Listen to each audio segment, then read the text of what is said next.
Wow, this your boy D's out there, Melph. You already know what it is. Terrance, Uptown Magnolia. Giggity. The people chat. All right, so how did y'all join forces? Wait, first of all, let's back up. What was y'all history prior to Is this? the forces with y'all? I'm asking, man. How did y'all come together? How we came together? We met up, right? Oh, Vlad, how that He playing too. Stop playing too much. Man, you trying kicks, to man. video done, Oh, it's bro. gonna be nice. So Vlad brought y'all together? Yeah, but Vlad asked me during the interview, he said, somebody in my comments asked me to ask you about these about the Melph. So I was like, yeah, what's up? I said, I ran the story about how we were enemies. You know, how they had stabbed and tried to take my life. And I was like, yeah, Kiki, what's funny? Nothing. All right, I'm talking about me losing my life and you laughing. Like, let's be serious here, man. So, anyway, like I was saying before I really interrupted about her, so I broke down a story to him about that. And then like a month later, he hit me and say, how you feel about sitting down with these? I was like, yeah, I have a problem with that. So it was like, all right. I said, so they would threw me off though, because he was like, we're going to do it in California. And he was like, these are bringing security. I said, security? I said, what, you trying to bring me a move out there? So I hit crypto. I said, yo, we going to California. But then Vlad switched it to New York. I said, well, that's even better. Now we're on even playing fields. Crazy part about it, his son lived in New York. I didn't even know he had the ups on me there too. So Vlad had a real police officer there, to pat him down. Make sure I should check him, pat him down. He liked to talk them knives. So pat him down and his son. And who else was with you? Well, my friend Randall. Where he at now? He's still out there. I mean, no other. All right, so him, when we go down there, you ever hang out with him? Not since we've been down there lately. All right. So, we did the interview. It was pretty cool. I ain't trust him at first. So Diesel, how you felt about the initial meetup? Well, to be honest with you, once I came home from prison, I had God in my life, so I just knew that I was gonna be protected. After 30 years in prison, he let me out, so I wasn't afraid of nothing. Okay. And how was you like Vlad TV? Did you do any research prior to going on the show, or you just went? I just went. I heard some stories that he had a big platform, but I didn't know what it really was. So you were peeking and not speaking. You was watching me. You was watching. Yeah, I was watching you too. But just say that. Why you scared to say that? Then I seen a few things. You was a fan. You was watching Giggity. I know. I never seen it on YouTube. Was you watching me though? No, I just only heard of it. Everybody was talking about you. Look at my channel. No, everybody was talking about you. When you got out, you ain't go look. No, because I didn't know what to look at. When you got around all them dudes, they didn't tell you this Gangsta channel right here. No, they didn't. Okay. Said it first, he said, yeah, man. Can we stay on? All right, man. All right, so. No, I'm not capping. What capping mean? I heard that's mean lying or something, huh? That's what that mean? I mean, that's what the youngsters told me. Yeah. All right. So what for the Magnolia and the Melph? What was the beef? Why y'all was at it back in the day? They just ain't like us. Wait, one at a time. All right, Diesel. What was it? Why you gonna go with this? They killed my partner. Okay. Yeah. All right, Terrance, what happened? He just ain't like us. He was jealous of because we had all the girls. We dressed nice. We had all the cars and the money. So when you found out that they killed your partner, you knew it was Terrance. How did you get the word? Well, no, I went back there and I saw my partner on that ground, and I knew they had did it, and he was the leader of the crew, so I blamed them too for having. Yo, that's crazy. Yeah, he was locked up, but he still got in the charge. jail, I got the charge. Yeah. See, that's what I want to let the youngsters know. You see, guilty by association. Okay. I'm in jail fighting one charge, and he on the street, and gang gonna get him too. Because they already know when I come home, I'm gonna run with my homeboys anyway. Right. So you already a target. No matter what you be, man, I gotta do that. You do. Okay. You got something to do. That's your homeboys, your people. So you got something to do with it. So y'all never thought it's foolish to retaliate? Another life gone. None of that ever hits your brain though. No, because we was young and wild. We wasn't thinking. We just was. We were teens. 51, 50. We were teenagers. We Okay. ain't thinking about this is not the right thing to do. We thinking about y'all moment. We thinking about how we gonna spin and chop something down. Hurt something. You get a new chopper, you try to see how it works. That's right. Okay, so initially, did you know they was on the lookout? No, you was in jail. This is the thing. In situations growing up in the hood, it's called common sense. Common sense is free, I just use it. So we know whenever somebody a strike or something happen, you know automatically you in that. Regardless. They ain't know, or they're gonna give you a break, they're gonna give you a pass. If you got a name for yourself out your project or out your hood, they're gonna attack you anyway because they wanna send a message to the hood like we hit one of y'all big dogs. Oh, that's my question. How did y'all earn y'all names? Wilding out in the I hood. was making money, shooting people, jugging people. See, this is the thing. Like, now how people get themselves names, people gave us names. Mm-hmm. Like, you earned a certain name. That's right. Now they just, well, that's me. I'm woo-doo woo-woo. What you did? You ain't never spit, you know? Oh, you got that name? Well, all right. Okay. So when y'all finally, after the murder, when y'all finally seen each other, it was on site? Yeah. Oh, yeah, without a doubt. So where did y'all see each other? At the Superdome in the fair. They used to have a Coca-Cola fair every year in the dome. They had kids there? Yeah. So F them kids. That's what you said. We ain't say forget the children, but But- we just was. See, this is the thing. Us coming up, we never took it out on children. We never. We always made sure the children was out our way before we struck. So you know, in the fair, you gonna have family members, children, people all around. But where they were standing was like in an isolated area. Mm-hmm. So they had their backs to say how me and him is right now, and just imagine me walking up behind them, and I stole off on them. So you started the fight.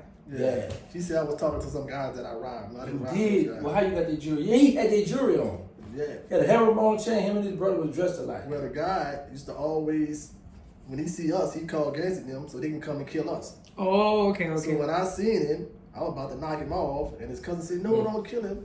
Take everything we got." He took off their jewelry, gave me their money and all that. I said, "I don't want it." They said, "Take it." So I just took it. So he said, Do you believe he said, I don't want it? Yeah. I said, Because if a man say, I don't want it, so they're going to stand on, I don't want it, keep your stuff, right or wrong. Y'all are two different people. No. He said, I don't want it. I say he robbing people. But he said, man, I ain't want it. But yeah, he had the jewelry on. How you don't want somebody? I get it, I put it on. They made me take it so I won't kill his cousin. Yeah, but my mind was, if you, okay, but you know what, I'm going to give you So a you're thing. saying he should have just left? Right, because Okay. my thing is, on the string of you, I'm not going to do nothing to him, but man, yeah, keep his jewelry, I'm good. They keep going, but no, give it here. That's the way you see it. I mean, so you didn't see it like that, No, brother? I don't see it that way. Okay. So after he stole off on you, he hit you. It was from the back? Yeah. Now I'm going to knock them out. Yeah. From the back? Yeah. Yeah, I stole it. What you mean? So listen, hold on, let me just So say you this. caught him off guard, he didn't even see you. Nah, because he was dealing with the other dude that he had a jack. You had several beefs at the Man, time. what? That's what I'm trying to tell y'all. Y'all see the cool, innocent Diesel. That man was notorious, man. All right, so he stole off on the back, and then what was your reaction like? Well, I already had a knife in my hand because I was talking to them. Kids, they try to do something, I'm gonna get off on them. So when he hit me, he was already in my hand. Yeah. Yeah, when he hit me, I shook it off and we went in the mix right quick and realized he was hit up. Yeah. So, so once y'all had that fight, you bleeding. Well, see, I didn't know I was bleeding it because after me and him start fight, me and his little brother start fight, and then he had hit Mosquito back here. So it wasn't until I started trying to head out the fair, and then he was blocking the door, like blocking the entranceway for me to try to get out. And he had the knife in his hand. I saw it. Then he was like, "Come on." I was like, "Oh no, I can't go that way." So I tried to I went around him, and I had a gold Tommy Hilfiger shirt on with the green and plaited collar. You was fresh. Oh, I stayed fresh. They stayed fresh. We stayed fresh. Yeah. So I know you mentioned Mosquito. Who was with you? Me and Mosquito, it was Mosquito and OG Booby Black and myself was walking around that fair together. So all y'all was fighting? Or it was just you? Me and Mosquito wound up fighting, but it was a bunch of us out the knowing where I was walking that was coming towards them. Oh, okay. So But when once the these projects got word that what was going we saw, on. we saw them. Okay. And we was just walking around the fair, just making our rounds. And we saw them, like, oh, look at these, look at the Melph boy. So we was deep coming, but when they had the knives, I'm just gonna say feet don't fail me now. These are who you was with. I know you mentioned your brother. Just me and them. Just y'all two? That's so stupid, yeah. That's so stupid. But y'all came out We came out on top? Yeah. Okay. Thank God for the knives. Yeah. But they ain't never bragging No, about I'm not bragging. Yes, you Because did. y'all was gonna stomp us. You already still, said. you just bragging about You it. already You took my said. life and you bragging about it. That ain't nothing to brag about, man. You said y'all thought y'all had an easy kill. Y'all was gonna slaughter us, and y'all Right. would have. And we wouldn't have had no did. knives. So I mean, I said, thank got God it for the now. knives. How did you get the knives in the Superdome? Walked in with them. It was just like little boys. I put it in my waistband and we walked in. They ain't even search us. Okay. So, is this the same instinct? Didn't y'all have something happen at the hospital? No, what happened at the hospital was some old guy at the Melph came in there to see me and OG Boo Black and Killer Stone went to go see one of my other homies out the person who got shot up the next night, and they met up because they had to hit out on OG Boo Black. OG Boo, I had told him. So when he saw George and Norris getting off the elevator, they up guns. Doris and George up their guns, Booby and Stone up their guns. And I was like, y'all stop it. My mother knew all of them. Okay. That's the way. Then I ran into his brother when I was going to get my checkup because I had my lungs collapsed. So his brother was sitting in a wheelchair and his leg from here on was gone. And there was a man on this side, a woman on this side. And I said, well, I got it now. But I was like, oh, you got that man and lady. Well, I'm not going to disrespect him in front of his family. So he said, what's up? I stuck my hand, we shook hands. He's like, man, you all right? I'm like, yeah, I'm all right. I'm like, you all right? Because I'm like, somebody didn't got your leg. Yeah, you're in the chair. Well, it wasn't my work, but it's still the fact that we all at war out here. Right. So it's like, so I was going in the hospital to get my checkup on my wounds, and he was there to get his checkup for his leg. Okay. My next question is back to the introduction of this video is, how did y'all, was it the time in prison to where y'all was like, we could come together, we could teach the youth, like, what is the end goal for y'all coming together? First of all, there was no. It wasn't a plan. No, because Okay. I didn't think I would ever see him again in life. Okay.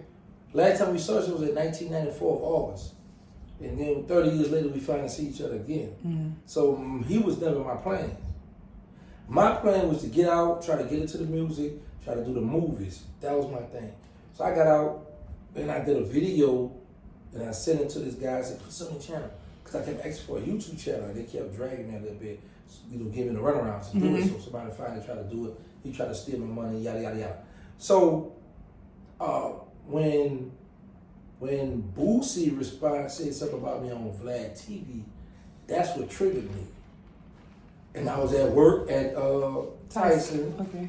And at the time it was like right after COVID, so they had them placing the glasses up at the table to keep people. I set my phone and I was going in on them, and I posted and I got a lot of views. So the next day I went live and I had 5,000 people in my live, and I was like, man, all these people looking at me. I wonder what they doing, what's going on. I can't see them. They can see me, and it was kind of scary. But then after that, I just started doing videos, and I was like, yo, I told this person, I said, come meet me. I said, come with me. I went to this hotel, they had like a pool in the back, and I said, I want to try something. So I was being recorded, and the first story I told was about OG Booby Black. And he played me in jail, the letter situated to this girl. And it did good that I talked about the Big Meat story. And I was like, man, I got myself something here. And I just started doing it, and my first check was $2,500 on YouTube. And then my second check was $5,500. And then my third one was like $22,800 something. And I was like, man, I make more money than the average drug in the neighborhood. This is my calling right here. Okay. Do y'all feel like y'all are like the chosen ones because y'all didn't experience a lot of that? A lot of people y'all started off with no longer here. Y'all are still here. Yes, I really, yeah. Of course. All my best friends, original hot boys, dead.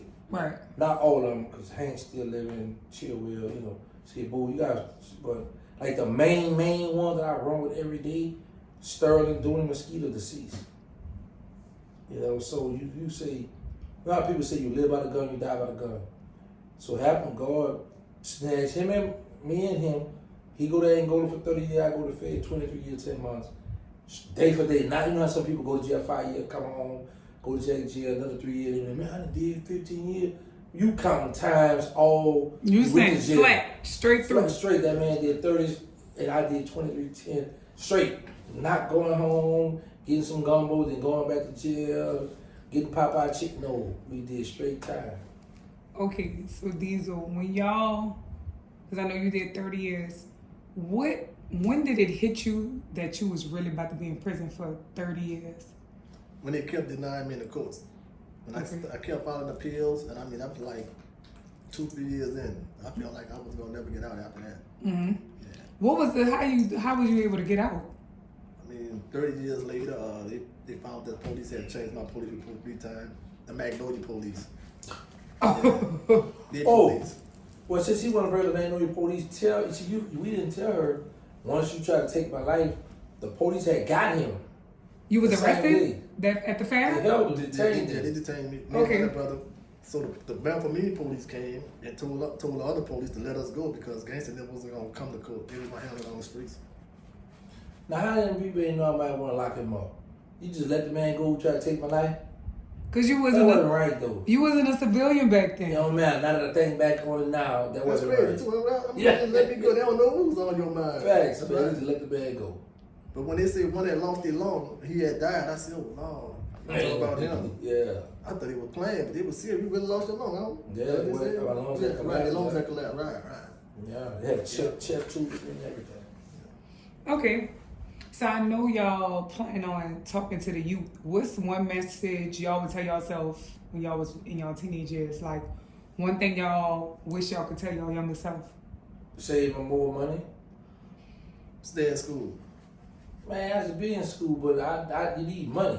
Because this is what happened. Because you say, I would tell my younger self. Yes. So would you act what you're saying if I would When tell let me clarify. Please do. I mean in pertaining to the street life, the killing, the drugs. Well- what would you tell your younger self? My younger self? Gangsta youngster. that was in the streets. Okay, that's what I'm saying. I'm going to save you money. No, but let me show you why. Listen. Because you said my younger self. You're not saying what I'd be like, change my life. You said what I would tell my younger gangster when I was in the street. Okay, save my money because I'm not about to get out the streets at this particular time. I'm at the height of my career. I'm like cutting up at this time. So when you go to jail, you like, okay, you're going to need money for a bond. Or you need money for a lawyer. Or you got family that needs you. So a lot of us get out here, we make a lot of money, we take care of a lot of people. And as soon as we go to jail, people stealing your money, they robbing you, running out with your bag. So be careful with your money. Put it in the safe, invest it. Like a lot of houses, this is what I always tell people now. Think about this. In the neighborhood, like we see abandoned houses, what we do? We take a rock, we bust the windows. Right. Certain stores, we tear down, we mess up. We used to always destroy a lot of stuff that was in our neighborhood. Mm-hmm. And the minute the foreigners come over and get it, we'll go patronize their business, go buy stuff. They rebuild it. But we wouldn't put money because we felt like that's slow money. Man, I ain't about to do that. Man, I ain't gonna take it or get no rent. Man, I don't got time for that. $1,000, $1,200, $1,500 a month. I'm making that in a few seconds, selling heroin. So my younger self would say, make sure you protect your money right. And these you say stay in school. How would you say Stay in that? school, get education, because the things that we in the streets for, if you stay in school, in years to come, you can have the exact same thing that the guys have in the hood. Yeah, it's just a slower rate. It's just slower rate, right. But think about this. I stayed in school. I got my education. But All right, my bad. So I stayed in school. Think about this here. I got my GED at Delgado Community College. yes. I went to Delgado for 2 semesters before I went to the Fed. So when I was wilding in the streets, using that and golden name. So when I was out wilding doing all my stuff, I was still going to school. I was getting an education. But I was still in the streets. So you don't value education? I love education. But then one would say this. You got people that go get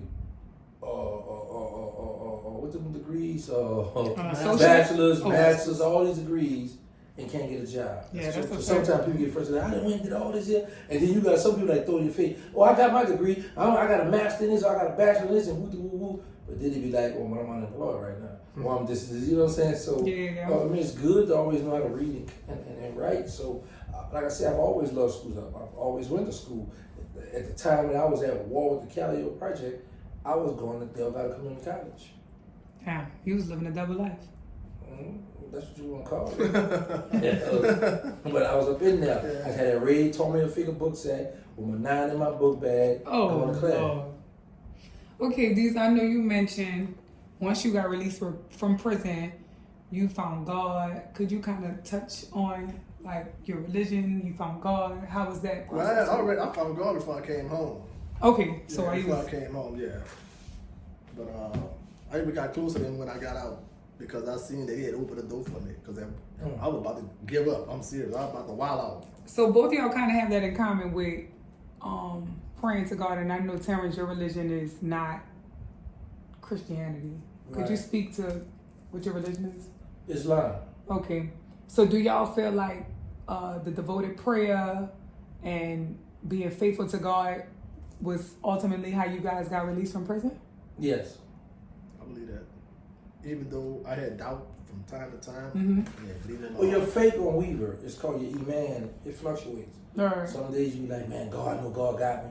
And then that devil always stay busy. He gonna come whisper to you, man, you know you ain't getting out of here. Boy, you stuck in here. Mm-hmm. Boy, what's up? You see you still here. Another year didn't pass, look at you. You still tell you, I'll be home in a minute. That's our favorite there. Yeah. Boy, I'll be out there. I'm coming out there, girl. I'm coming out there soon. Before you know it, the girl that you trying to keep cool to wait for you, she had that nice flat gut body. Then a year later, she got the foot, she got the power spine, the butt sagging, and you still tell her, "I'll be home in a minute, girl. Come on, you come and visit me? You got the visiting form, man." Yo. All right. Stay right there. So did y'all have Can you get relationships? back at your hands and get video? Thank you. Did y'all have relationships while y'all was in prison? Like I did. I had plenty of Me them. too. I had many girls. OG I giggling. had many girls. I'm Diesel. Out that Melph. Ooh, talk that talk, boy. Talk that talk. Yeah, but I'm talking about. So what was y'all telling these ladies? Like outside of I'm coming home, how was y'all keeping I them? wouldn't tell them when I was coming home. My thing just, man, just pull up, come see me. Okay. Just come, because I always told women this. I mean, listen, you might want to let me be your man because you know where I'm at. You gotta work with your man around the streets. You gotta work with me cheap. I'm in jail. So you know I gotta call you. I gotta text you. You get to run and do all you want to do. And that's what I always tell dudes, bro. Don't worry about a woman's vagina. Because when it get to itchy, what you gonna do? You're gonna get to scratch. Somebody got to scratch. I'm in prayer. I can't. I just always wanted the woman heart and mind and help me out. Send me some money for commissary. Come visit me. Go handle this. Go get the paperwork. Go do. I need that. That's all I need. What about you? I mean, I never really put my heart into a relationship because I knew that the female would leave me sooner or later. And I done seen dudes commit suicide and try to commit suicide and all those things. I wasn't going for that.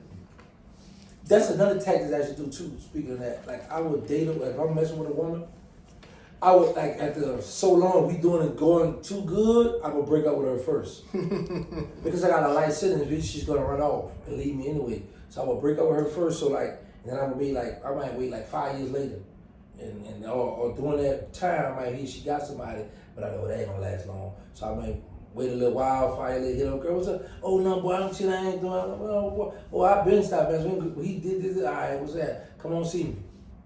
Versus if she left me, then 5 years later, I'm not gonna be able to keep it with you because I feel like you turned your back on me. Beat it. And another thing, every time a female she get in my life and then she find another dude, she'll leave. Then when they break up, she come back. Yeah, so I got used to that. So I was like, it ain't happening anymore. Yeah. Okay. So how did y'all survive prison for all those years? Well, for me, You so speak. when you say survive, like, I mean, and like we talk about faith. So faith is kind of mental. I mean, the commissary, the money to keep up, the protection. How was y'all able to survive for that long of a time? Because there's a lot of stories about people dying and getting killed in prison. And oh, all right. Well, for me, first of all, I didn't gamble. So I didn't run a gambling circle, so I'm not going to put myself in that situation where we at a table playing cards or something, you get the disrespect with cussing, and like you stab me and I'll stab you, whatever case may be. So when I got to prison, I immediately peeped out who I was going to hang around, who I was going to hang out with, because that's what's going to keep you out of trouble, the company you keep. And then when I became Muslim, I'm going to hang with my Muslim brothers. But you gotta get the right brothers, because you got some of them that's still in the field, still wilding out, doing whatever. So I'm gonna give the brother I see going to Juma all the time, brother that's Talim class, having classes, brother that's really trying to stay focused and get out of prison. Even I had a life sentence, but I still just drive all these brothers going home so we can hang out. But we had them, they're gonna stay out of trouble. Well, for me, I gave respect to everybody, so I received respect back. You know, so if you ask anybody in Angola right now, they're gonna say, that's a good dude. They, you know, I wasn't no bully or none of that. They're gonna say, these are good dudes right now today. So, what are some moments where y'all had when y'all wasn't good dudes, when y'all had to protect yourself or defend yourself? How did that usually happen? If you kind of stand out the way, was it always brought to you, or? I've never had a problem. Like the time I had to stab a guy was behind one of my Muslim brothers. He was claiming a table, and it's crazy too because he had packed his property because he was getting shipped to a prison. So I understood it. And every time I think about this, it's like, I'd be like, man, it could have been handled better than me. But they were young and hot-headed. So it's like, you know, a lot of DC guys, they got that attitude problem, they arrogant and cocky. Majority of them. So him and his partner was claiming this table, and there was this Latino dude, and his homeboy used to play chess with him. And when they co-defendant got out the hole, if you come into a dorm and you see the people you on the show with, automatically you're going to go sit by them. Right. So what the guy did was just went sit right there, and my brother was at that table, and his homeboy had already got shipped out, so he was still there, so the other two dudes sit there with him. So the dude got the hole, so his two homeboys there, so he pulled up. But he sat in my brother's spot, so bro was like, moved his cup out the way, because the time when they eat, they sit out there. And the dude kind of big taco dude, he was like, man, you know, you move my cup, I feel disrespected. So the bro was like, well, you know, that's why I said that. Well, man, you know, you don't just disrespect. Well, you know, they went to talk, they go to the cell, they about to fight. So bro come around, I was waiting on the computer, bro, let me get the knife. So what's going on? So as we walking towards the religion room, the dude peeped the game, and he come down, following us. Then we got what you call selling debt. Like, we said, like, man, you selling debt right now when you get the, oh, you OB, you cuss people out, you just disrespecting them. We call that selling debt because a man will kill you for disrespecting them. Like, man, come on, man, you selling debt right now. So this is what the bro was doing, but I'm in the middle. So the dude walk over to the religion room, like, bro, why don't you chill? He's like, man, let me take his watch. Let me take 5 with him. I said, can't take 5. I say, first of all, you're too big to fight. I said, second, it's not going to be a one-on-one. Please leave. So his co-defendant, I said, hey, this your homie? He said, that's my Cody. I said, well, bro, can you get your co-defendant? I got my brother. And bro behind me, the DCB, kill, Mo, kill. And all that. I'm going to put that knife in him, slam it, all the DC talk. So I'm like, ah, chill. So he, So the dude left. I give him a knife. I'm gonna do this and that, man. Kill Mo on my mother and all this. I said, the dude walked off. He gone. Man, he come out that room, went up the stairs, got back in that dude fit. That dude stole off on him. So I ran up the stairs to try to stop him, and they were falling down the stairs, and I was trying to hold him. I was 17 still. But when I hit the floor, I was mad. So now I'm gonna kill him. So my bro got up there with the fight. When I see he can handle it, I ran and got the knife, and I come out with the knife. His co-defendant was standing there just looking. I'm like, well, now you play chess, you just sit here every day with him, but now your co-defendant here, you won't stop, you won't let him. So I stabbed him. And then they was down there fighting on the floor when I got there, and the SEAL was like, put the knife down. So they both stopped and looked, and I ran to where he fell down, and I stood over him, and I realized, like, bro, you already got life. You gotta get another life and be stuck with this life, or you kill this man right here. So I stopped, and then his co-defendant stepped behind me and punched me in my jaw. I chased him, and he ran over. I went in my cell, I bent it and flushed the knife, and we went to the hole. Well, for me, I really have no problem. I was the problem because I was paranoid when I first went. Okay. I was small, and it was raping in Angola when I first went there. So, I mean, like I was telling him, the first fight I got into, they said it was about gambling. That's what Goose called on the street and said, no, it wasn't about that. I didn't know about Mad Dig. 2 friends, they had fell out. I didn't know. So one of the friends came to me and said, hey, man, you know my partner said you love me. I said, loving me? Yeah, loving me. I said, okay. So, all right, so I packed all my stuff, and my brother came, Mike came that morning. Dude said, man, why is Diesel done packed all this stuff, man? He got something on his mind. So Mike the only one covered about my mom, and they be like, you know what's wrong with just saying nothing, ain't nothing. So work called, I went walked down to go to work, and I saw the guy, it was 3 of them standing up there, and I went off on him, and then Mike came and knocked him out. Then when we was in the dungeon, the dude was like, man, what that was for? And I told him, the dude was like, nah, man, me and the dude had fell out. That's why he did that. You know, he tried to get us out the way. I didn't know that, dude. You know, I didn't know that. I didn't know about Mad Day. When Mad Day come in, all kinds of crosses be drawn. You know, that was a learning experience for me. So they do be raping. Is it like gang rapes or?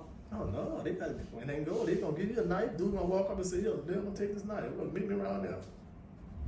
Yo, what you gonna do? Yeah, you're gonna meet him. If you don't meet him, you're gonna be a girl. If you do go around there, I mean, I don't know. It's So crazy. you gotta protect your manhood. Oh yeah, it ain't going. It was crazy up there. Come on, man. Somebody gonna walk in tonight. What do we do with that night? I want that night. Yeah, he put. But in the Fed, they be gang raping and all that. They fighting, knocking you out, taking your butt, wrestling with it. The worst thing I seen, I was in the shower and the guy walked up in there and knocked the dude out and went straight up in him. I'm like, whoa. I was right there in the shower.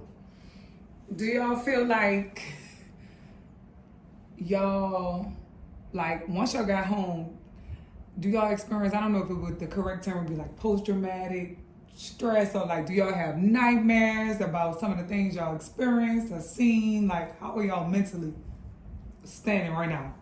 I'm blessed. I ain't lying. God got me with a clear mind. I mean, I ain't have none of that deal. I'm good. What about you? Ask me low thing in a Range Rover. Maybe I can get a Range. That would be GG rap about. Maybe I can get a Range. I keep my nose up. Nah, yo, I don't. I'm trying to see how I can answer this the correct way or without offending people, because it's like being locked up half of your life and then you coming home to it's all shape and size butts out here. You got flat butts, you got big butts, you got, you know what I'm saying, oversized, you got a bunch of butts. So I ain't got no time to be stressed about nothing. I'm 20-something, 30 years ago. Facts. Man, I'm out here enjoying life. I'm out here winning right now. I'm winning like I'm the man. Listen, I'm the people champ. You know what I'm saying? So, like literally, people really love me. So, God bless me. You know, he. What I respect the most is God removed me from all the materialistic stuff what Cash Money had. That I thought I was gonna come home to and just have my foot kicked up and maybe ask you to bring me some water or whatever, something like that. I'm on my side, my feet or something. But but I was removed from all that, and I had to start from the bottom and build. So now it's like I can honestly say I built this myself. Like God blessed me and built, you know. Mm-hmm. So I don't have nothing bad. I mean, I done went through some drama with women since I've been home. A bunch of low down cutthroat brides, women. And it's good that they got the class to do, teaching do when they get out of Angola about these women, how you women get us and think y'all gonna control us. They y'all try to get all our stuff and just try to, you know what I'm saying? These dudes, excuse me, you gonna let me talk or you gonna? So what happens is we get out here, men have dogged y'all out so much to where y'all see it, well, they vulnerable, they don't know no better. So we go to birth certificate, give me a birth certificate. We go to the social security, give me a social security card. Stop it one line. We go, everywhere we go. Speak, brother. Everywhere we go, the first thing y'all say, well, give me this, I got it. So that when Mad Day come, when Mad Day come, when I'm about to split and go, you got all my personal stuff. I don't got nothing. Now I got to try to figure out how I'm going to get a social security, how I'm going to get my birth certificate. Why you doing me that? Why you doing me this here? So it's like, because you see you could control me because you have been dogged out for so long, and now you got a brother come on in jail, and you want to put your foot on my neck, and now all of a sudden, let's stay inside YT. I don't want to watch TV half my life in jail. Right. I want to go and move around and go see stuff. No, let's stay inside, baby. No, I want to stay inside. You ain't, when I was in jail, we got this girls trip, or we in the Bahamas, or we off in Miami, or y'all all over the world. Now I'm home, want to stay inside. You're a homebody now. Then now you want me to go from my 6-pack to my cave. That's how I got this big, but I was your size. Man, come on, man. I come out here eating good, balling. You did. This is my last question. We done took the lay off, man. With the truth, like that. With the truth, y'all. Man. I'm going through that now. Look at that. How do y'all feel about the state of New Orleans once y'all was released from prison? Like, how y'all feel about the city? How, like, different it was? How much change after Katrina? Like, how y'all felt about that? When I first come home, first I wanted to shed a tear for that know you. But when I look back now, I be like, I'm happy to know you're gone. Because it's like it would have been a power struggle. Because in my mind, I'd have been like, man, y'all boys, be here, boy. Y'all boys better watch out. And I know them little boys not playing. So when I first come on, I didn't want to look at that. I didn't want to pay. I passed. I didn't want to look that way because I wanted to go right when I was in jail. So I'm gonna ride down the block, look at what they redid. But I was like, I ain't ready for that, so I kept going. But then I was spooky. I'm in the car, and Eric called Pam. Look, my mom said, Terrance. I said, yes, ma'am. She said, cars are going to go the way we going, baby. Cars are going to turn like we talk. I said, yeah, mom, but in the crib, nobody knew I was home yet, but I was just spooking. So, spooking mean like I was scared. I was just nervous. So, I had told the birthday, he was like, well, yeah, and I was in Shaolin by that porn store. That little porn store. Right over, yeah, I told him, boy. So I was right there. He was like, man, get from down there. I was like, he said, get from down there. But in my mind, I was already saying, because we was passing through the night and all that. I saw the little boys grabbing, clutching, and holding those. I said, well, no, this ain't gonna work, man. I ain't used to that. So when he told me to get from down there, I had reached out to the chick I know in Fort Worth. Hey, can I use your address? She was like, yeah. Contact the people. I flew out there with my federal ID. Out here to Texas. Been out here ever since. What about you, D? Well, Shout out to Texas. The city is too fast for me, man. I mean, Really? Yeah, it is too fast. I ain't ready for that no more. You know, I was at the French Quarter Festival, and the guys, I was right there when the guys got shot up, and I was scared to death. I couldn't believe that. And you, this is a man that used to be doing the shooting Yeah, I himself. be doing all that foolishness. I couldn't stand it. I was scared. I heard called him. I said, oh no. Oh, and now you ready to come on back? I'm ready to come on. Yeah. See, I already knew I didn't go. When I walked outside after that heat hit me, I said, I ain't going, man. And he want to go. And I love that city though. And I understand, and I love the city too. I understand it because it's like, man, I want to go see my old people. You know, you've been gone 30 years, so you want to go see the people, go enjoy life. Because he was going off the experience that, man, I'm just going to have a good time. That's right. Not knowing them little young boys, that was us. When we was beefing with everybody, we got guns and we ain't care. But we wasn't that wild on shooting on them. No, we were shooting. Urban and all that. We gonna go in project and shoot that shit. Yeah, have cameras. We still wasn't going that route. We still wasn't going that route. Yeah. No, indeed. We was gonna get caught. Yeah, so I like, for me, for New Orleans, I love the city of New Orleans, but I just can't live there. There's nothing there. Like, it's hardly stuff to bring the children. It's like, you gonna really have no family like events. You know, you have them, but like out here, how you got Six Flags. Mm-hmm. You know, you got different parks and different things you can go do every day out there. You gotta wait for Sunday for the second line. For the second line, that's it. That's how they got the second line. Boys gonna cut up out there. Gotta hope somebody gonna get hurt. Man, you know what I'm saying? Like I said, shout out to the city of New Orleans. I'm born and raised there. I'm always rep my city, but I just can't live there. I love to go visit. Stick it more. I'm out gone. Pyong pyong. Too closed in. Yeah, man, that bitty too closed in, bro. All right, fellas.